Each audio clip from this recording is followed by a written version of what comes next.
citation reads, for the arrest of Legend P. De La Cruz during the implementation of warrant of arrest on February 2, 2025 in Barangay Manggahan, Pasig City for violation of RA 10591 in relation to DP 881 Omnibus Election Code, frustrated murder, 4 counts of malicious mischief, and with 2 warrants of arrest issued separately by different regional trial courts.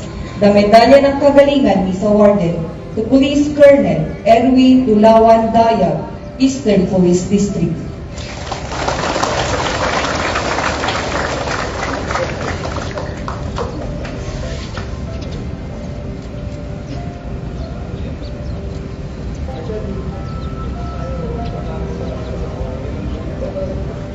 For the arrest of Michael Golyoso Cañete, top 4 most wanted person regional level and top 2 most wanted person district level, during the one-month operation on February 3, 2025 in Tondo, Manila for the crime of murder.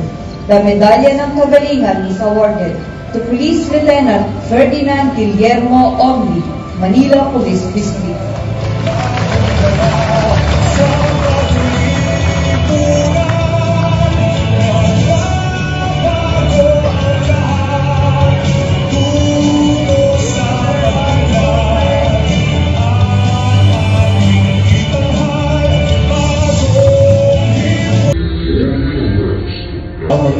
Top 5 most wanted person regional level during the manhunt operation on February 3, 2025 in Marcelo Green, Parañaque City for 2 counts of statutory rape under Article 2668 of the Revised Penal Code. Medalya ng Kagalingan is awarded to Police Lieutenant Michael Cuarteros Guanzon of Southern Police District.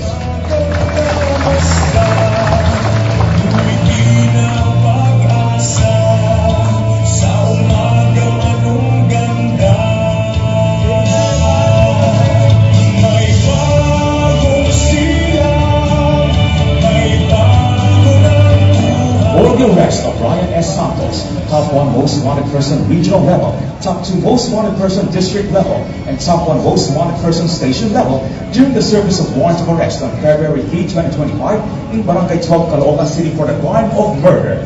Medalya ng Kagalingan is awarded to Police Staff Sergeant Mark Alvin Valeriano Loctama of Northern Police District.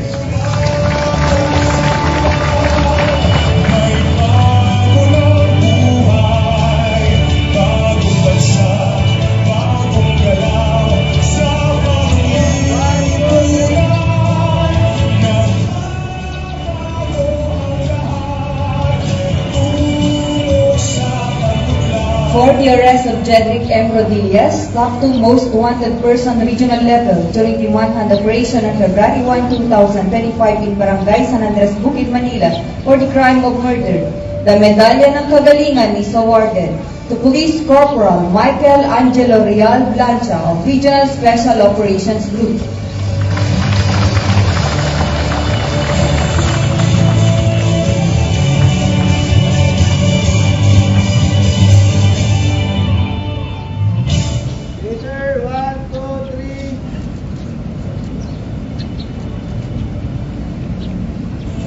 For the arrest of Alan Joseph Zay Caliboso, top 6 most wanted person district level during an intel-driven operation on February 1, 2025 in Barangay Calzada, Pastanig City for violation of 10883 Anti-Carnapping Act of 2016. The Medalya ng Kagalingan is awarded to Patrolman Gerald Eugene Abarquez Longaput of the Regional Mobile Force Battalion.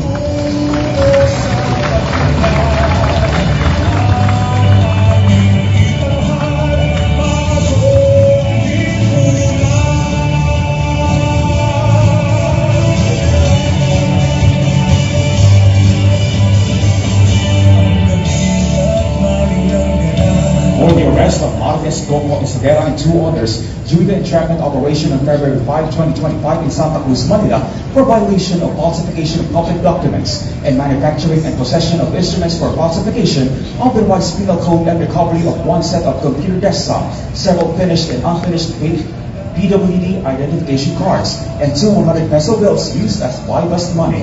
Medalya ng Papuri is awarded to Police Captain Joel Camacho Aquino of Manila Police District.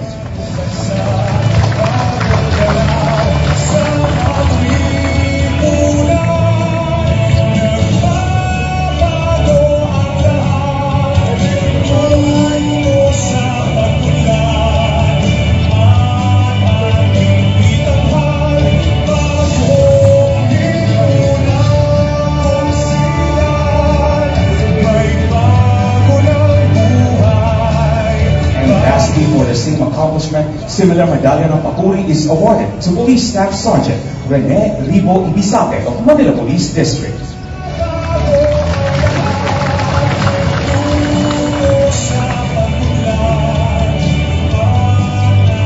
Direction of Police Brigadier General Ability, Official Police Colonel Ercito M. Miranda, Chief of Regional Staff, Signed Police Colonel Percival R. Zuliga, Acting Chief RBR MD. Thank you very much and congratulations to all the awardees. Ladies and gentlemen, let us give them another warm applause.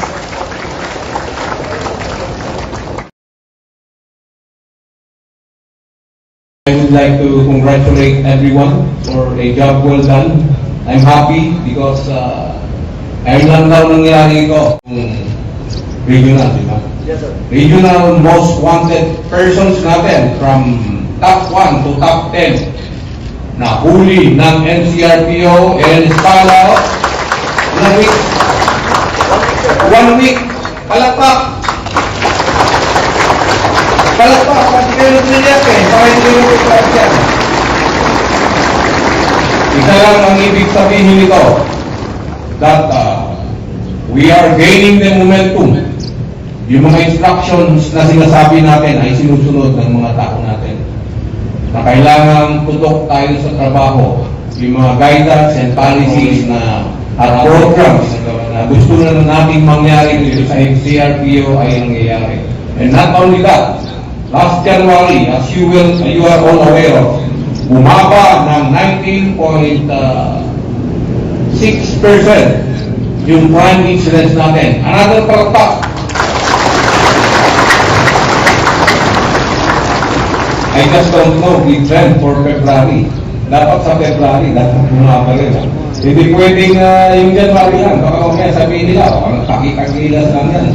Jamba. So we have to maintain na bababa ang ating crime incidence sa NCRPO. And that is, ang solution dyan, of course, is yung strict and aggressive deployment ng police visibility, ng personnel natin for police visibility. And that will be your job.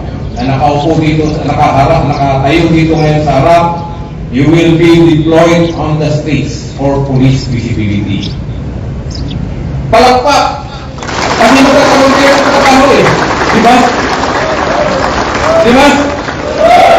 But of course, if you are on the streets, laging tandaan yung 5 guidance na palagi kong nire-reiterate. And of course, our junior officers, dapat tutukan natin sa mga kasama natin, sa mga kapatid natin na mas mababa ang rango. You have to closely supervise and monitor what they are doing.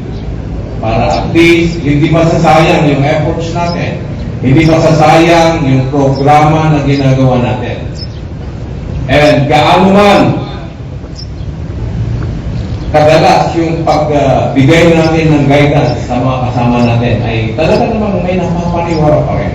And of course, I'm not happy to tell you na may kasama na naman tayo na who will be subjected for summary dismissal proceeding. Na in spite of the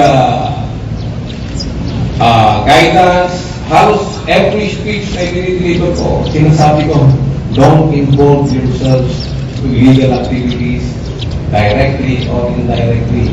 Pero just the same pa rin. May nahuli pa rin kahapon na naman na 2 patrolman natin na I don't know kung nagsasabong or nagsabong ka o protector ang sabong. So, of course, Nora or R7, please expedite. Dismiss na lang tayo ng dismiss hanggang sa maubos na yung pulis ng NCRPO. Maubos yung pulis ng NCRPO ng loko-loko. Para yung mga kagaya nyo lang ang maiiwan dito, na makitino.